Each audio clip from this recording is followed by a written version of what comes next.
কিছুদিন থেকে পেটের এত যন্ত্রণা হচ্ছে কি বলবো, বলার বাইরে। এই জন্য আমি একটু ভগবানের কাছে চলে এলাম, একটু গড়-টড় করলাম, দিয়ে এবার বেরিয়ে পড়েছি হাসপাতালের দিকে।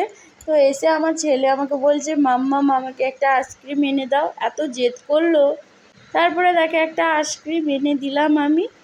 দিয়ে সে খাচ্ছে। আর দেখো, আমাকে ডাক্তার দুটো রিপোর্ট করতে দিয়েছে।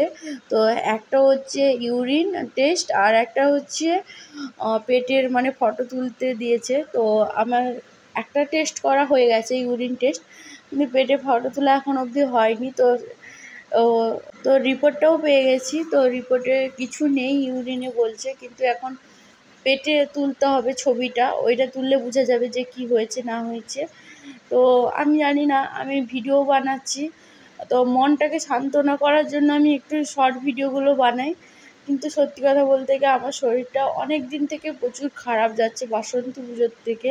মানে আমাদের বাড়ি যে বাসন্তী পুজো হয়েছিল, সেই দিন থেকে অনেক দিন থেকে এরকম যাচ্ছে। তারপরে দেখো, বাড়িতে এসে রান্না বান্না তো করতেই হবে মেয়েদের। এটা তো আর বাপের বাড়ি না যে মা রান্না করে দিবে। তো শ্বশুরবাড়ি মানে তোমার অসুখ হোক যা হোক, তোমাকেই রান্না করতে হবে। তো তারপরে দেখো, আমার শাশুড়ি মা এমন মাছগুলো দিয়ে গেছে, না মুখে কুলাবে না পেটে কুলাবে, এই রকম দিয়ে গেছে। তো দেখে তো আমার মাথা ঘুরিয়ে গেছে। তো আমাদের বাড়িতে পুকুরে এত মাছ ভর্তি, তবুও এরকম আমাদের শাশুড়ি মা তুলে আমাকে দেয়। মানে কি বলবো, হাড় কিপ্টের একটা কিপ্টের সীমা থাকে, ওই রকম। তো আমি সত্যি কথা বলতে মাছগুলো একদম খাইনি। তো আমি রান্না করেছিলাম আলু মাখা আর ভাত। তারপরে দেখো, বিকেলবেলা আমি আমার ছেলেকে দিয়ে দিলাম, তাকে একটু গুলিয়ে দিয়ে দিলাম দই। আর আমি খাচ্ছি একটু ফ্রিজের জল আর বাতাসা আর দই দিয়ে আর একটু নুন দিয়ে একটু শরবতের মতো করে খাচ্ছি।